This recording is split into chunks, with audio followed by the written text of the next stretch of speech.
अनि नयाँ निस्केर चाहिँ के हट एन्ड स्पाइसी सिजनिङ मामा भनेर थियो नाम, त्यो चाहिँ मैले यहाँ फोटोमा राखिदिन्छु। 20 रुपियाँवाला पिरोवाला रहेछ। यसको सुप पनि यस्तो यति मात्र पाउने रहेछ। त्यो करेन्टको भेज चाहिँ मैले यहाँ बोइल गरिसकेको छु। अनि सस भयो, अनि खुर्सानी यो छ। अनि यहाँ मसँग सनी साइड अप बनाउन खोजेको, सनी साइड लेफ्ट भयो यहाँ होइन, तर केही पनि छैन, यतिकै राख्यौँ। अनि यहाँ मसँग आज चाहिँ मैले प्याज राखेको छु। प्याज अलिक कम राख्नु पर्यो र ठिकै छ। अनि यहाँ चाहिँ म मसला कागती त्यो फ्रिजमा राखेको भएर यस्तो यस्तो देखेर सबैको घरमा यस्तै हुन्छ कागती त ल्याएर फ्रिजमा राख्छु। ल मैले सुप राखेर खान्छु। ल मैले यहाँ सुप राखिसकेको छु। यसलाई यहाँ कागतीमा छोड्नु पऱ्यो।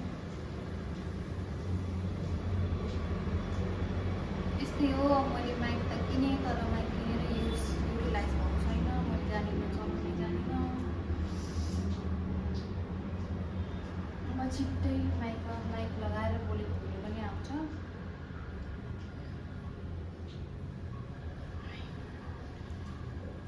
के बनाउँ हुन्छ कि भिडियोले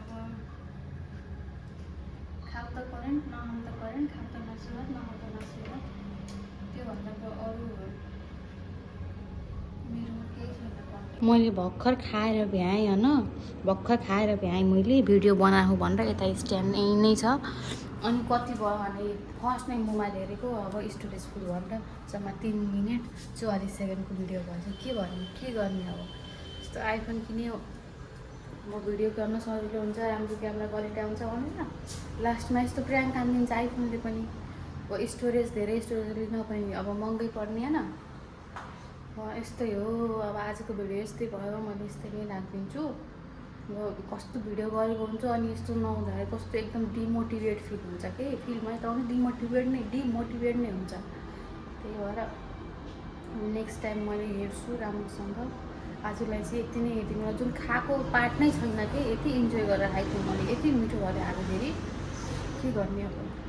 यस्तै हो, बाई। फेरि अर्को भिडियोमा चाहिँ म ट्राई गर्छु स्टोरेजको फुलको यो उसलाई चाहिँ। आजको लागि चाहिँ यति नै।